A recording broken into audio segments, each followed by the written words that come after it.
Hello to all the geek enthusiasts and nerd aficionados. Mess 5150 here with Malice Corp and MaliceCast TV Talk to talk Preacher. We're a day late, but not a dollar short. I have the reins of the YouTube channel and the reins of the hosting for Preacher because we are missing our wonderful producer, Mr. Jack Malice, and our beard of justice, Mr. Big Papa Matt. So we'll try and do this as good as we have the previous cast. For everybody that caught last week's cast, thank you so much for checking it out. I think it was almost at 200 views, and we really appreciate your watching. But we're gonna, considering how slow that episode was. Yeah. No joke. But no lie. we had fun. That's the important thing. I think we were more well, no, not more, but yeah, we were good. Yeah. But yeah, so I'm Mess 5150, and with me tonight is going to be my right-hand man in Preacher knowledge, Mr. Icy Zorro. How you doing, Icy? Fantastic. Just sitting here guarding my anyway, we'll get to that. And we also have the everyman's opinion on how things are going, or every woman's opinion on how things are going with this show. Shocked is Super Hoovian Freak. Careful. How's it going? Sorry. That episode was a trip and a half. Definitely not slow. Not like the week before. It was not slow. No. It was. I think this was the first time that we got a hell episode that actually just didn't drag. Like most people were getting sick of going to hell in the. I was actually wanting to go back. I didn't want to sit with the three of them again. I'm like, no more drama with them. Take me back to hell. I need to escape the drama, so take me to hell. There's a sentence I never thought I'd say. I just really need to know what plum cake tastes like at this point. It must be amazing. It's better than strudel, and I love strudel. I don't know. It's worth starting wars over. Yeah. Just give the man his plum cake. So yeah, let's just get into it. For the episode, what was your guys' favorite scene of this week's episode? Finally seeing them lay into Jesse about how selfish he had been the past few episodes. And then how genuinely shocked he was when they weren't going to go with him, when he finally had that revelation about the creepy dog and the creepy man in the dog suit, about that possibly being God. And then he's like, you just spent the last 8 minutes ripping me out and telling me you don't trust me, but you're not going to come with me. Like, he was so genuinely offended. It's like, wow. Yeah, it was it was overdue. I think. I mean, and it's not just how selfish. It's not just how selfish he's been the last few episodes. It's how selfish he's been the last few years. Like, the whole abandoning Tulip after the miscarriage and all that backstory.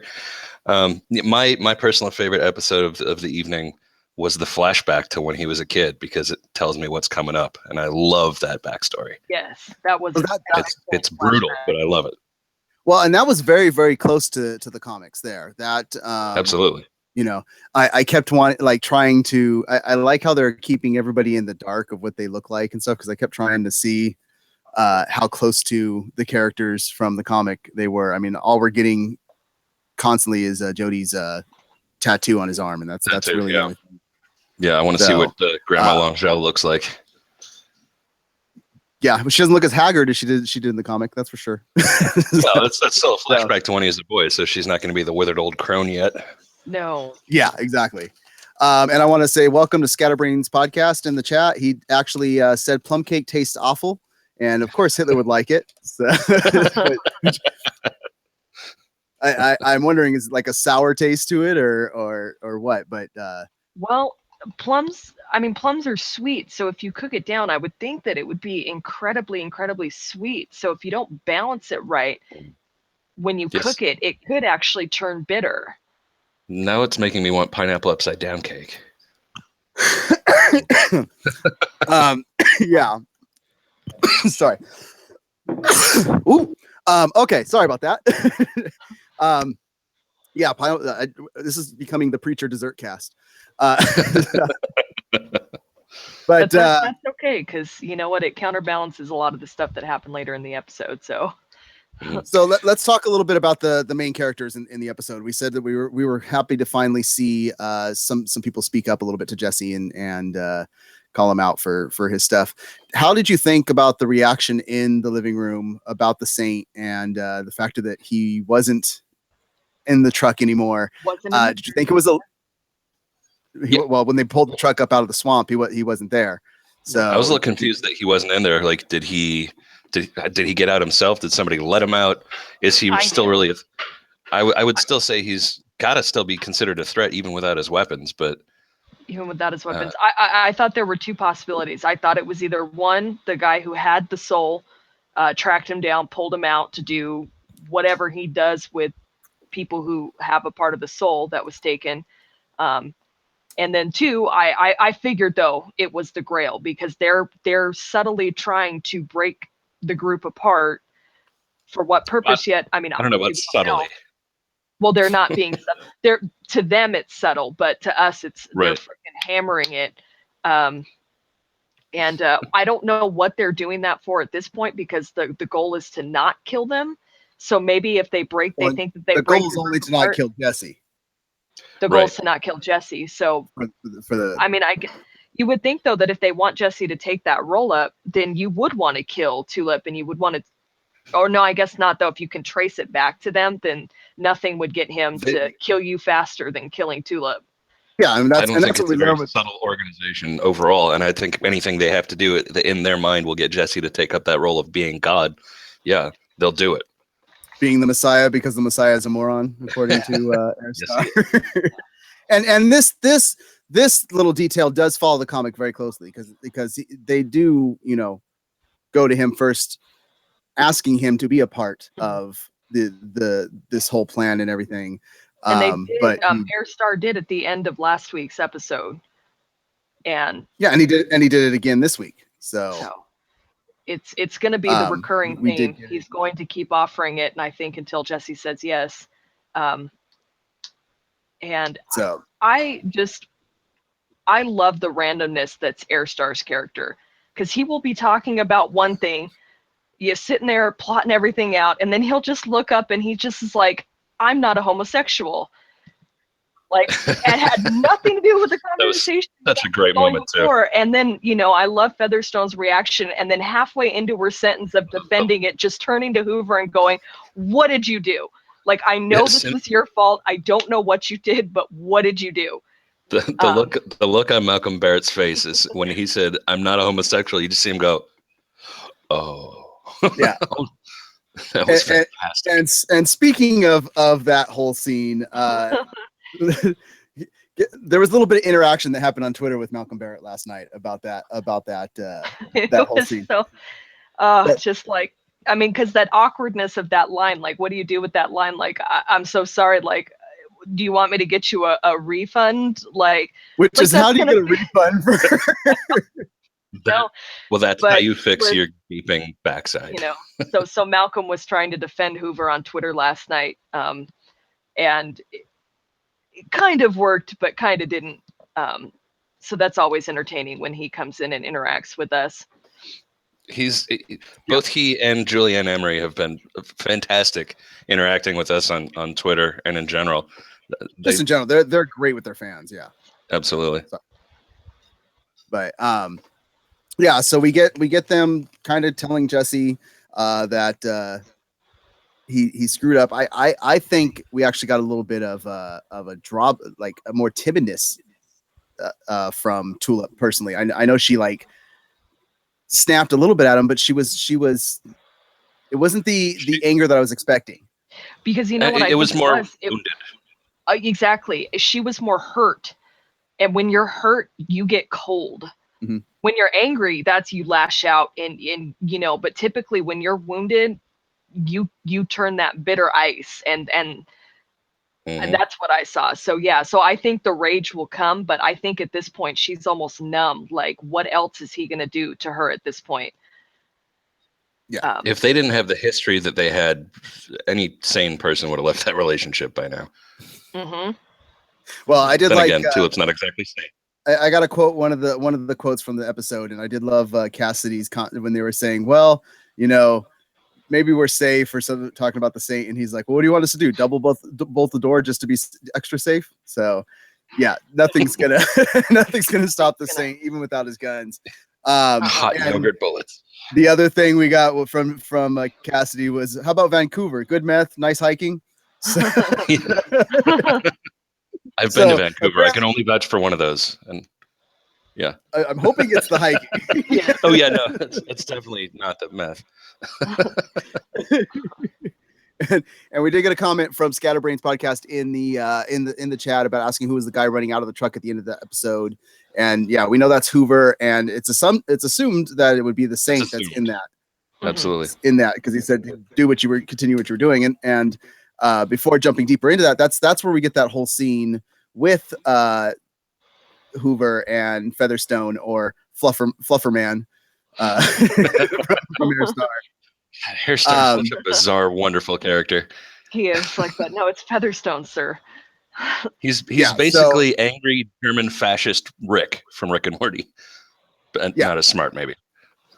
Well, and he kind of pulls Hoover down a little bit more. That like, I have the smart one and you, so and there's nobody else. So I mean, what do you guys think about that interaction? Because basically, he's got a whole resource of people to talk to that he's still in charge of, and these are the two that he chooses. So even though he says, I just have this one and that one, he's kind of still holding Hoover up to a higher level than most. I mean, what do you guys think about that? Do you think that's?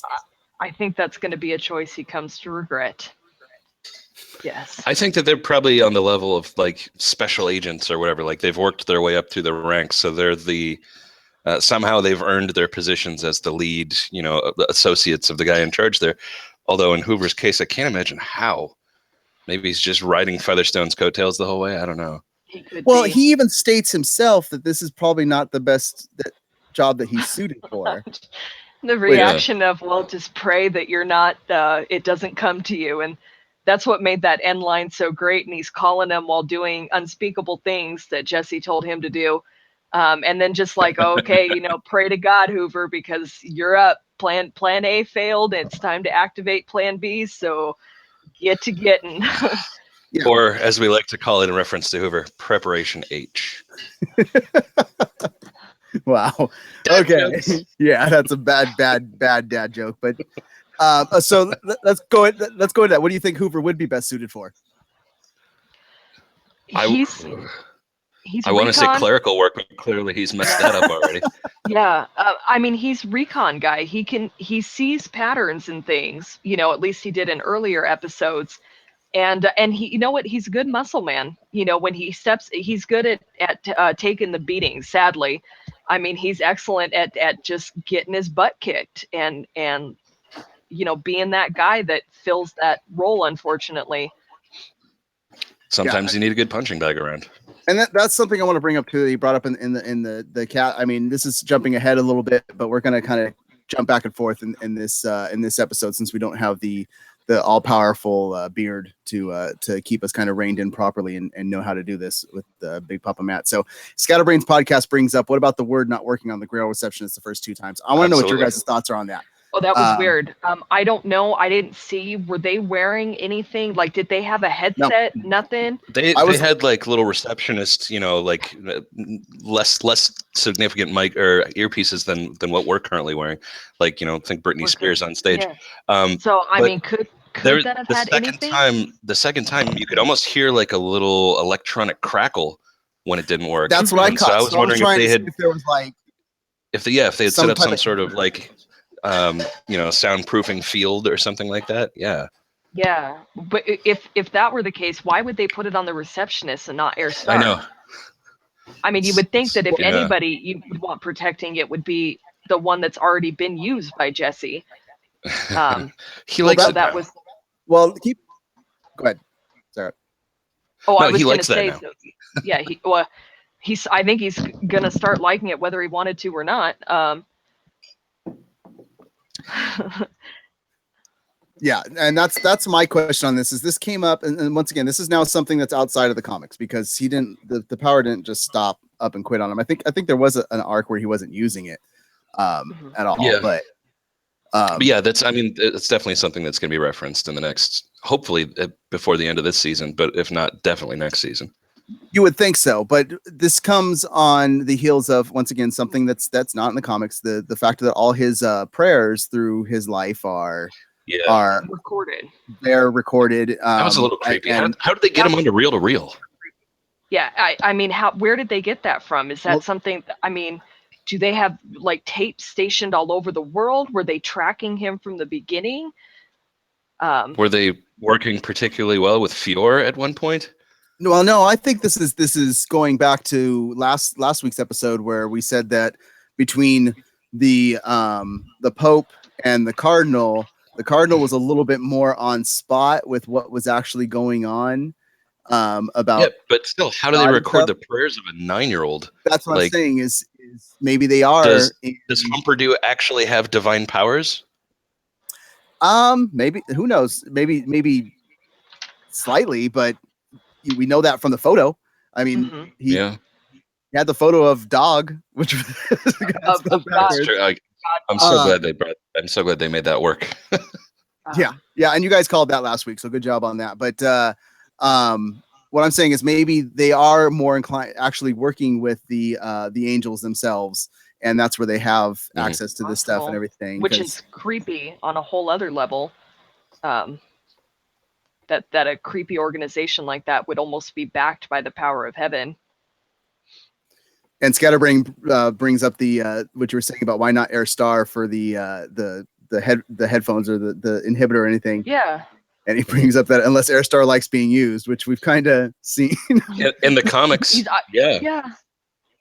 So but they had to have been wearing something, or there was something in the, because you're right, I did hear that crackling sound, and then he did it the third time, and you saw him hit the buzzer. And then it worked. I'm wondering if it's a and test then it worked, and he was able of doubt in himself and faith in himself and stuff, because that's what those tapes are going to do. They're going to create, because once again, this was the mind games that were played on him by his grandmother and the uncles that, he didn't kill his dad. He didn't, but he was forced into saying, thank you for God for killing my dad, praying for his dad to, which more detail is going to come into that. So it was so creepy to watch. That little kid, I will give that kid props. That little kid is going places as an actor because he sold it. That was solid. It was solid. The very beginning, with the defiance, and then the broken down on the second go around. So yeah, look for that little kid in the future because he's going to do. I remember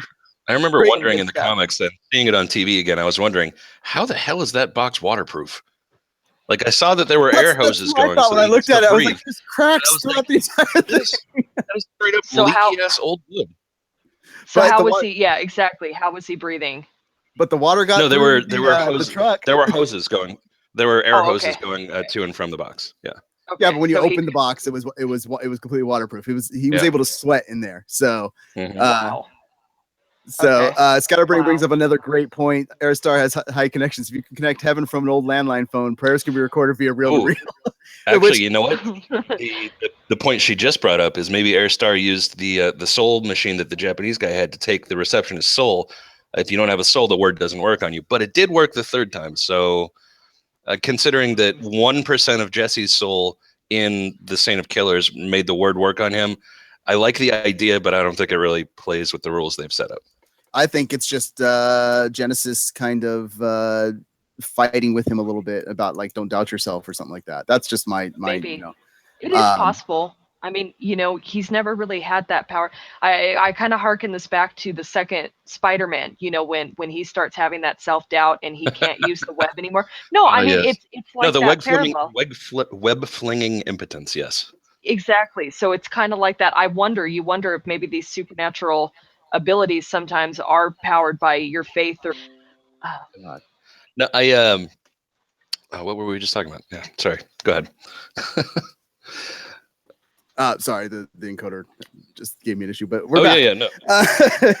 No. So that's Scatterbrain brings up another really good point. Did it work? Did the word actually work, or did Airstar allow him to leave? We can see that Airstar can still do other stuff while fulfilling Sure. the word because he calls Hoover and tells Hoover what to do while he's still stuffing himself freely. And let's talk about the name of the episode was Backdoors. How many backdoors do we have in reference in this? The Escape from Hell. The Escape Stars from Hell. Backdoor. Yeah. So they went out. Which can we talk about the whole Hitler in the restaurant scene? Absolutely. This is something we've been waiting for forever. We wanted to see what Hitler's hell is. So yeah, the last day he was a good person. I thought that was really clever. But that means that so it haunts him that he was a good person. As much of a weenie as his character is set up to be, I wonder why that hot, clearly confident girl was with him in the first place. Was it the extended mustache that reined her in? She believed in his art, and that's a true side story that some people out there do say that he actually had somewhat of a potential, and because he got turned down by people, that's why he went off the rails. So many people, yeah. Well, if you notice, I don't know if you caught this line. When he came back from getting rejected from the art dealer, he made the line about, or what does a homosexual know, right? Okay, but that's again in reference. But that's in reference to the fact that Hitler had a vendetta not only against the Jews but against the gays, homosexuals, as well. and communists. Yeah. And Jewish. There were five or six little things where he got up. People sort of wronged him in there, where it was like, oh, and that's why he hates them, and that's why he hates them, and yeah, it was like, oh, World War II was caused by this one dude's bad afternoon. Yeah. Right. And which is what and I'm sure it was over the edge. Oh man. But I just love I don't know, what is that guy's name? Is he just, Hal Minion number 243 or whatever? Yeah, does he have an actual name? The Jockish the kid. Jockish guy that took him and our space in there. Does he have a name? No, we don't know who he actually is. Yeah. So I love the taunts he was throwing off camera, I guess you could almost say. The kid's clever. Can we state that I would have failed that test miserably because I would have gotten very angry and shown that I belonged in hell when I saw that picture of Tom Brady winning his no, but I believe the correct answer to that one is being furious. Okay. So, but when you're looking at like pictures of the puppy and the kittens, you're like, oh, then you're the wrong guy. And if you guys are fans of Tom Brady, I'm sorry that I can't. I'm not. He's terrible. But to everybody watching, yeah. We can talk politics, we can talk religion, but if you're a Patriots fan, get out. The last, he hated everyone because he had a bad day. It was, what's a good name? It was Adolf Hitler and the horrible, no good, very bad day that started World War II. But what makes you a good person? Jockish Hellminion kid is named Tyler. Tyler, thank you. So he said it was the last day he was a good person. He said it was the last day. So what? I'm sorry. He said it was the last day he was a good person. But what makes you a good person? Not doing anything like he did, or actually? He seemed to still actually be kind to people, even when they were treating him like crap, and like he was forgiving. He was exactly. He was a pushover. Absolutely, he was I think my grandma referred to it as a quiet soul. Yeah, and then that exactly. Scatterbrains brings up that's the second football joke that we got from this most recent Super Bowl. The first being the Falcons uniform in the pig episode, the winning. Mm-hmm. So I think somebody on Preacher is very upset with that Super Bowl. I think so too. So, but yeah, I don't think that if somebody is just a pushover and just gets walked around and doesn't do things to make things better, I still don't consider that being a good person. I mean, it totally depends. Because there is a difference of not reacting to violence and not reacting to anger, but there's also a difference of standing by and letting other people get hurt just because you don't want to make them more upset or you don't want to bring their wrath onto you, which is what he did in that restaurant when he handed that gun back. It was not, I mean, you really thought like, I'm like, here he is. He's going to impress the girl. He's going to save the day. And then the girl's going to get shot by the other guy. And He's going to make the name Adolf live forever, for goodness. Yeah, for goodness. Or, well, I actually thought that right after he shot that guy, the other guy was going to shoot the girl, and that's what was going to trigger Isval. And then he just hands the gun back like a freaking pansy. And I'm like, how much better would it have been if they put the plum cake in front of the guy and he just shot the guy with the plum cake and took the plum cake, and that was like, that's when I turned. That would have been funny, actually. That would have been pretty dang funny. And then use the yarmulke as a napkin. But it's Hitler. Come on. And this is something I want to bring up for sure. So we did get our what we expect to see out of a Hitler. We got the line of the episode, which I can't state here, but when he asked for a favor from everybody, his response, because I'm Hitler. Yeah, we got effing Hitler. And this is the funny thing, is Hitler is the worst of all time. Terrible person, terrible being, worst of all time. I don't think anyone's disagreeing. Yeah, I think it's hilarious that he was able to say the F word on AMC, whereas at the Walking Dead panel for in San Diego, and Breaking Bad, well, they weren't allowed to say. Negan said he's not allowed to say one F word, and Negan's a very, very punctual person that uses the F word a lot in the comic books, and they're not allowed to say the F word once. So I think it's funny that if somebody's going to get to say it, they're going to put it. Actually, was the F word broadcast on TV? Because I watched it on streaming on the website, so I figured I was kind of getting the uncensored version because I'd chosen to be there. Was it broadcast uncensored? So I don't know. Is it if that's going to be interesting? I'll watch it after the cast. In the chat room, if you guys watched it live on TV, let us know. Did it actually say the F word? Because the way I saw it, it did say it. So I was assuming that was actually. I kind of posted something about that on Facebook last night. I was like, one of the things that I love about streaming shows from the actual websites, you get to hear all the uncensored stuff. Like USA, I heard Harvey Specter say the F word on Suits the other day. I was like, yeah. Mm-hmm. And Scatterbrain brings up another great point. He's given us some great stuff to talk about, but Eugene was good and was depicted as timid. Hitler is bad and he's depicted as timid. He doesn't know how to feel about these characters because, they are.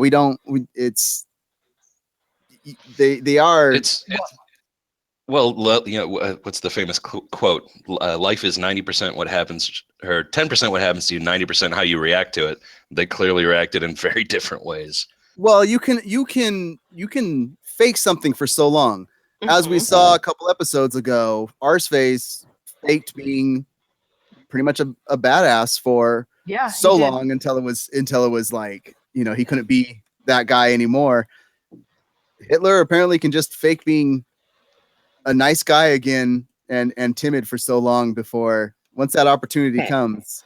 And it came. So Scatterbrain says every cable show now gets one F word per season. They choose to use it or not based on their sponsors. I was unaware of that. I kind of wish that rule had come into play. Like the very end of Breaking Bad, I think right when Hank died, his last words were "you." Wouldn't that have been good? It was censored out. So I don't know then. That I don't know. I know that that Seth Rogen has said many times before that everything they bring to AMC about what they plan to do with Preacher, they never tell him no, never turn him down, and that is clearly an indication of that. So if you're going to use it, that was the perfect time to use it. So, but let's talk a little bit about something that we've been wanting more and more of, and we keep getting a little bit better with it, and that's going to be Tulip and Featherstone. Hell yeah! In her persona. I am going to say that Julianne tweeted out last night. She was just like, you know, one thing you'll learn about Lady Featherstone is she will do whatever it takes to get the mission done. And I hadn't reached that point in the episode yet, and I was just like, oh my god, you be crazy. You be crazy. Because that conversation with the smelting guy was hilarious. Well, that's the thing too. Is that's so the way that she words it, the most innocent way that word when she's. How about if I gave you oral sex? Yeah. But how about I get on my knees and I put your, you know, not like any derogatory terms, just like. No. And I love how she flips it so quick. She goes from saying that, which seems like it might be a genuine offer, and then he looks confused. She goes, or maybe I just tell everybody. that blah blah. And you're like, yeah. oh man, Yeah. you are diabolical. Exactly, that you forced me. What if I call my cousin or whatever it is, who's a cop on the police force, that you did this to me and that you assaulted me, and with a witness right here, and that you were threatening to get her next, and blah blah blah. Or are you just going to make us some bullets that we can shoot? And he was just like, yeah, like, oh, it wasn't even made bullets. She's not kidding. Put the gun in the crucible. Yeah. Right. And that with was fantastic result. Yeah, that was. But- did anybody actually think that the guns were going to be that easily melted down? They're Oh, hell no, I wet. didn't think they were going to be melted at all. So No. once again, keep in mind, based back onto the comic book, the guns were molded from the Angel of War, the Archangel's swords. Yeah. That's his guns were. I don't know if it's going to be the same in the show, but yeah, if you're getting an Angel's weapon, That's semantics at this point. Yeah. no physical earthly force is going to be able to just destroy them. And yet they did, right? No, they didn't melt them down at all. No. Down. Okay. No. He pulls them out with the tongs. He goes, "Hold out your hands," and they're like, "What are you talking about? It was just in molten metal over here." He's like, "That burns at 4,000 degrees right there. This thing isn't even warm." Mm-hmm. Yeah. So, and we learned that ain't nobody else going to be able to use that gun. So, yeah, and I wonder, was it the fact that he's got like hell strength, or is it just that only he can use that gun? Because I mean, Tulip has shot some guns in her life, and she couldn't even cock the hammer back. Her fingerprint didn't match the print on the. Oh, it had a thumb pad. Come on, son. But and Clint James, the name of the gun melter actor, and I thought I saw him somewhere before. So, it could just be, and this is another weird reference, but it could just be like Thor with his hammer. It's only attuned to the Saint of Killers, and only he can pull so the trigger. Vision can still use the guns then. Yeah. But here's a question I have, and I don't think it's going to happen, but here's a question I have. Now that he has that 1% of soul to Jesse, that we just lost Icy Zoro. We're hoping he comes back soon. He'll be back. He's always back. But since we lost that, he has that 1% of soul of Jesse in him. Is that going to counteract any of, if it is his essence that helps him use the guns and stuff like that? Is that gonna cause any issues for the Saint? I wonder. That's going to be interesting to see. I don't think it will, but I'm throwing these like speculation. It would be a nice little curveball to think that he gets his hands on the weapons and goes to fire them, and then nothing happens. Sorry, I hit the wrong button and accidentally dropped out of cash for 20 seconds. What was the first half of that question?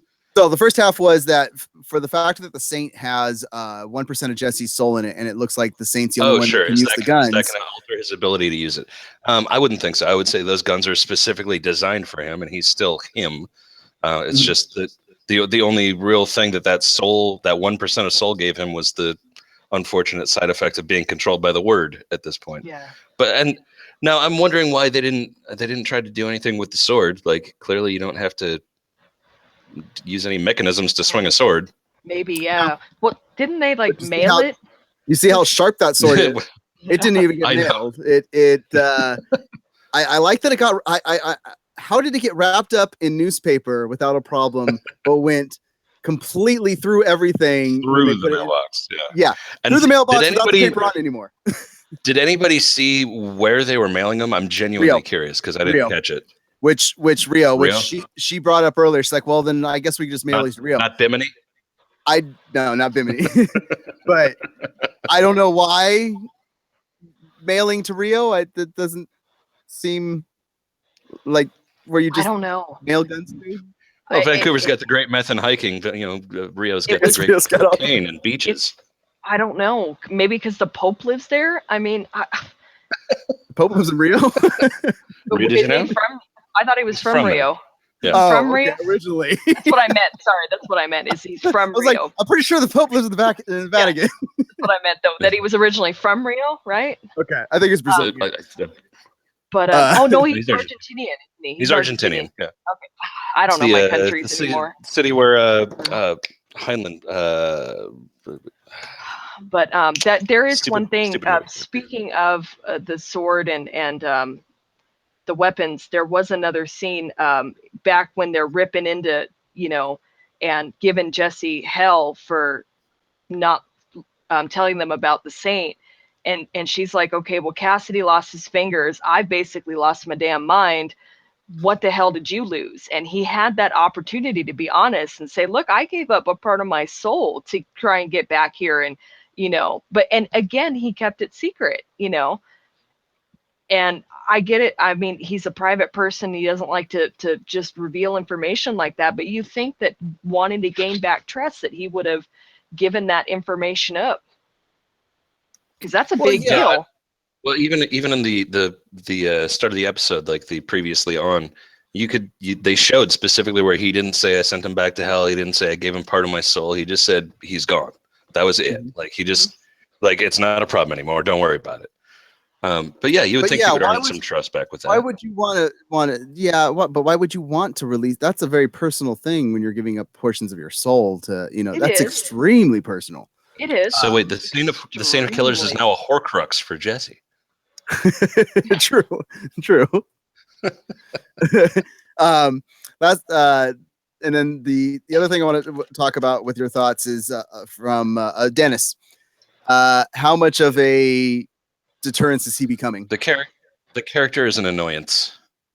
Now he's got a yapping dog. Really, I was half expecting the dog yapping to turn into like a yelp, like it was going to be his afternoon snack, like he was going to be eaten. But their last interaction together, obviously Cassidy, I think, is starting to realize, okay, I've made a mistake. Like he's not listening to me. I think he was realizing that before. But it's because he was like, "Give me the dog, give me the dog, Dennis. Give me the dog." What was that about? Like, no. He's trying to exert control and it's not working. Dennis is just off doing his own thing. I thought that it was in response to Dennis saying, "You like her, take her. That's what we do." Mm-hmm. And then Cassidy trying to prove a point by going, "Okay, well, give me your dog then. I'm going to take it. That's what we do." No, I think because he's been trying to keep Dennis somewhat reined in and be a father, but keep him in, like, he's trying to tell him, this is what as vampires we do according to Cassidy's rules, where it's like you don't eat anybody living unless it's in a fight or something like that. You don't, and Dennis is clearly making his own rules. He's making his, and he is becoming, so how much longer is this going to happen before Cassidy? I don't know. I think it's interesting that we saw before Cassidy turned Dennis, he made that phone call to somebody seeming to ask for permission to do it. So is there some sort of like council or club or just hierarchy that he's, learned from or is under control of? Just a basic set of rules that vampires are supposed to follow, because he doesn't seem to have taught Dennis any of that. Yeah, there's no book. Yeah. No, there's no book. Scatterbrains brings up another point from that last little thing that we were talking about Jesse, why he isn't told and stuff like that. Jesse is humble. He was forced to be humble from being in the swamp. He was forced God's love through the Langels. So yeah, so creepy. God's love in air quotes, by the way. Yeah. So, but the key word being forced. This is, and that coincides directly with the comic books. Absolutely. The Langels wanted, if you're going to be in the family, you're going to be a preacher and you're going to preach God, and that was what they were trying to force Jesse's father to do. And the beatings wasn't a Langel. Morale improves. Yeah. Yeah, and he wasn't a Langel. He was just married to a Langel, and because they didn't approve of it, they said basically the only way that this even gets to stay a marriage is if he goes and does this, and he stood up for his right, to which apparently in this TV series, Jesse's taking the brunt of the blame for to himself. I think the way that they're slow playing the Langel backstory, I think it's mostly going to come into play season 3. I think at this point, because we're coming up to the end, right? It's only 13 episodes. Yeah, there's only 2 left. Oh my gosh, it flew by. This season has flown by. And Jodie is such a huge character in the comics, like an influential character in the comics. They're going to have to. That's the grandma, right? No, Jodie is. Jodie's the guy that killed his dad, the guy with the tattoo on the arm. Right. Has the evil tattoo. Yeah. I'll keep making all these names straight. Jodie's a very powerful character, but his brother is even more just the greatest of I can't wait to see what they do. So you think those characters are going to come in season 3? Those are I think that they're going to however season 2 wraps up, the epilogue of season 2 is going to be leading hard into the Angelville stuff. But there's the question I have. So first season was Texas. Mm-hmm. We're in Texas the entire time. Then Texas blows up. You know, the city blows up. Second season, we're in New Orleans. This is a road comic. This is a travel comic. Do you think they're going to stay in New Orleans for another season? No, I hope so not. If you're gonna start bringing the Langels in there, not necessarily New Orleans. I mean, maybe somewhere close, or maybe it's based pretty much solely in Langeville or Angelville, but it's or they could just be on the run from the Langell family. You know, they could be road tripping the whole time with Jody and company chasing them down. Do you think we ever end up in Bimini? Do you think we ever end up in Bimini? Oh God, that was such a weird little scene that we kind of glossed over, but like Jesse was just grasping at any straw to just get out of the situation. Like, okay, you guys are mad at me, and let's go to the beach. No, we can't go to the beach. Well, I liked Cassidy's response. Like, I can't go to a topless beach. Like, I'm gonna fry there. That's not gonna work for me, Padre. But the best response in that entire conversation was Jesse's like, I talked to Jesus, and he's like Jesus or some random Latino man. The Son of God. And that's what I loved about this. That's what I loved about this episode was we got some of the humor Cassidy back in it. Yes. And that's why funny Joseph Gilgun is my favorite Joseph Gilgun. The quicker we can kill off Dennis, the happier I'll be to get Please. You know. And you know, I hope they don't bring Dennis. Either he goes his own way and does his own thing, or and that was a great little part of that whole Bimini sequence was when Cassidy was like, Dennis is in, we'll go pack his bags, and Jesse's like, what? No, wait, no. Yeah, I don't think Jesse really wants him there. I don't think Jesse ever really wanted him there. But again, it's not about Jesse at that point. But I mean, just like you said, dragging Cassidy's character down. No, I have not read the comics, so well, no, I don't want to know. I got to bring up this conversation. So there's a conversation going on in the chat room. Scatterbrains brings up Jody and TC will be a huge part of next season, so he agrees with you. I see, and he puts hide your chickens. To which I love your comment, Super Hoovian, with what's good, why, what is going to happen to the chicken? So and then read the comment that I just put up. Anybody that has read the comics know that that's hilarious. If you haven't, yeah. If you're it doesn't matter if it's Sandler comedy albums. I don't think I want to know. It's not just chickens. Trouts are great too because they wiggle around a lot. So, it's not hillbilly hand fishing at that point. Read the face. Oh no. So, and this is why we have Super on this wonderful cast because she is I have no idea what's going on and what's you know. I'm gonna request that you not read the comics until this show's done. Maybe I won't until the show's done, just so I can look back and go, oh, okay. Mm-hmm. So we have sooner rather than later, Jody and TC are gonna end up showing up at some point, whether it's at the very end of this season or at the very beginning of next season. So, but yeah, let's wrap this up. Indications for next week. What do you guys think is going to happen? We now know the Saint is released, which to the funny thing, they didn't just take the Saint. They took the entire truck and put a replacement of the same truck back into the swamp. I don't think Jesse caught. Yeah. I do not think Jesse caught. And what do we think is going to happen next episode? All right, so I didn't watch the teaser trailer for next week, so I actually don't know. I didn't. Yeah. I know we're going to get. Clearly we're going to see what Hoover's backup plan is because I don't think they actually went into detail about what Hoover was going to be doing. It was to release the Saint. The last thing that we saw of Hoover was the very end of the episode where he's somehow brave enough to sit inside that truck with the Saint. Tells him continue doing what you're doing, or we're assuming it was the Saint. Oh my god! And then he sprints the hell away from that truck quick. Okay, I actually didn't get that scene. That cut off for me because the last thing I got was right after Jesse walking out of the office. No, the very last scene is Hoover inside an armored truck talking to we know not who. We guess it's the Saint. Yeah. He says something along the lines of "Keep doing what you're doing," and then he gets out the back of the truck, and this is like a big empty warehouse, and hauls ass towards the camera. Interesting. Okay, nope. I got the "keep doing what you're doing," him on the phone, and then my screen went black. So clearly, I missed the last few seconds on my stream. That's what I get for watching it online. Shame on me. Shame on me. Well, so as early as we do these podcasts, sometimes you have to stream them. Yeah, we try and be in the know with everybody else and stuff like that. So and okay, so well then there you go. So that's gonna have the we're gonna see the Saint's gonna come for blood because you got to know he's pissed. Do you think? Do you think that they're right that he's primarily after Jesse and Cassidy and Tulip don't have to worry as much? Because Tulip is the one that's god awful terrified of the Saint, right? Well, Cassidy even brought it up when he said it. He said, "You need to go." He said, "You said it yourself, Padre." He's only after for us. Which he is.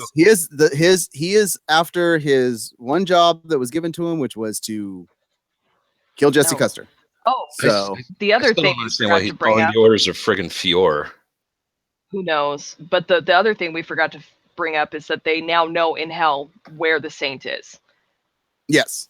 So they have figured that out. So maybe we'll see some of Hell's minions coming for the Saint to bring him back. I'm going to ask a couple quick questions. So is Saint get his weapons back next episode from the mail? From the post office. Yeah.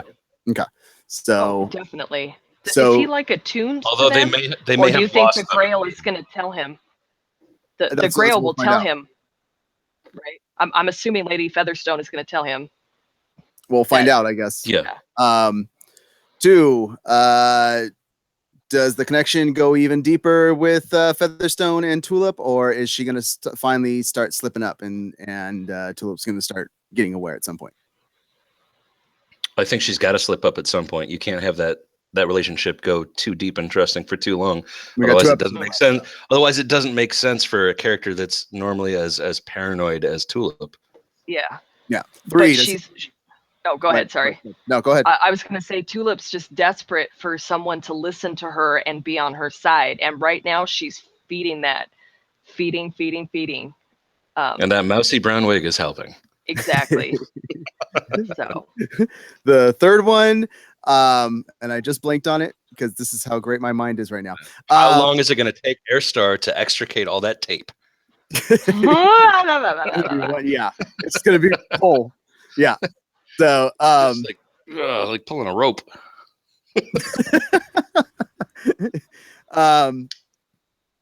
I completely blinked on it. I had.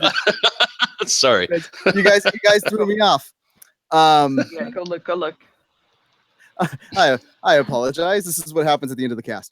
Mandog. Are we going to see Mandog again? I got it. No, not Mandog. I think he's gone. 3. Are we going to see Hitler and Arseface on Earth? The back door. Escape. Actually, getting or do you think that, or do you think we're going to get a little bit of an escape sequence with them going out the back door of hell? That's what I'm asking. I think with 2 episodes left, I think the next one will be escape sequence, like they're escaping from hell. I don't think it's as easy as going to your worst nightmare and hey, go in that closet over there. You're good. There's going to be they're going to show them crawling through pipe filled ducts and stuff like that, and escaping from hell via utility tunnels. And the last question is Jesse's word not working on that one at that one point tie into hell having issues as well. Is it because hell's power isn't working properly? Yeah, and the voice undulations from the I kind of like that effect. I don't know if that's. Is that why you're saying if that's a reflection of them having issues? Do you think that's why Genesis could not be working? Is because hell's getting all out of control? So that's what I'm asking. Is that's an idea, because hell is it's half heaven, half hell, right? The power. Yes, it is a child of the two. Yes. Yeah. So that it could be, if it's linked to both of them, it could be, and maybe that's why he had that little crackling sound. I kind of like that theory. Yeah. Yeah, that's interesting. We're gonna good comment from Scatterbrains here. I think Tulip will get betrayed by Jenny, and Featherstone will end up counting sand on a beach. In the comics, it was Hoover that was counting sand. That's what I was just asking. Is you think they'll switch up Hoover for Featherstone? I don't know. Yeah. I was gonna say I thought it was gonna be Hoover that spilled the beans on accident. Like he was gonna get caught in the wrong place. I love Scatterbrain's comment. Our space That's Hitler a great one. Yeah. Hitler gets killed right away because he's Hitler and immediately goes back to hell. That would be good. So, but yeah, that's our cast for this week. Thank you everybody that joined. If you watch later, please, any of those things that we were asking about happening next week. So Hitler and Arseface getting on land. What's going to happen with that? Is the Sanity Killer going to get his weapons back? In the next episode, are Tulip and Featherstone going to have a falling out? And does what's going on in Hell have to also have happen with Jesse's powers not working? Yeah, no, I really like that theory. If that's interfering with Genesis. If you guys have any thoughts on any of those occurrences for the next episode, please leave them in the comments below. We will be watching them and trying to continue this conversation with you later.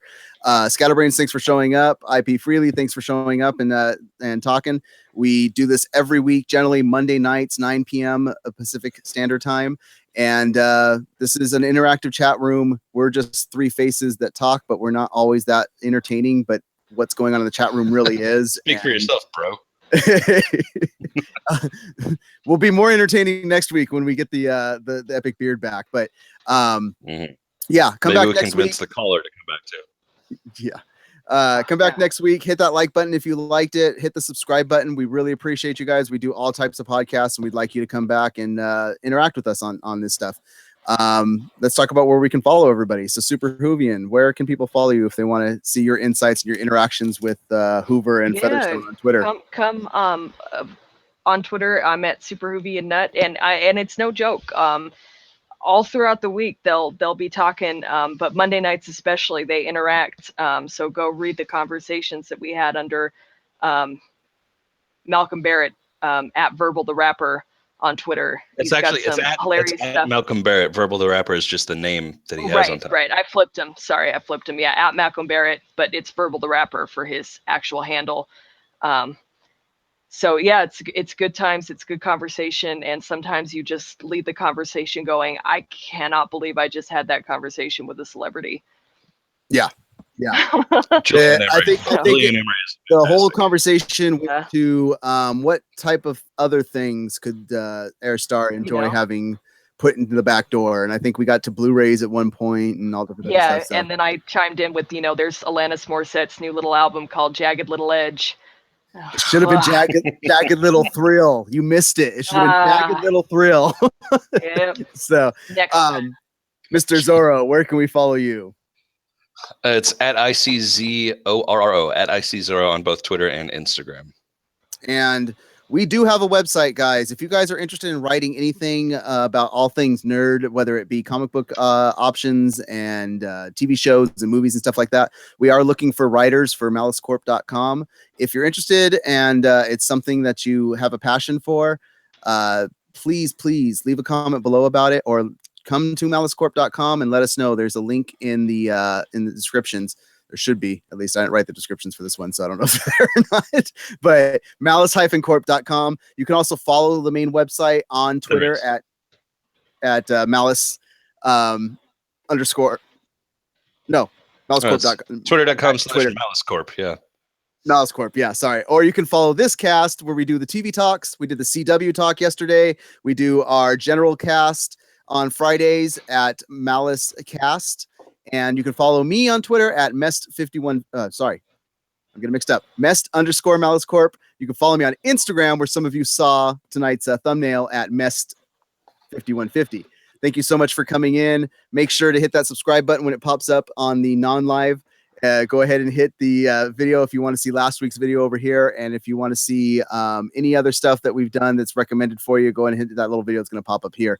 We hope to see you guys live next week and have a fun time talking about this. And everybody go ahead and keep nerding on. And we're just going to wait till this turns off. Peace out. Gotta find Dottie at some point.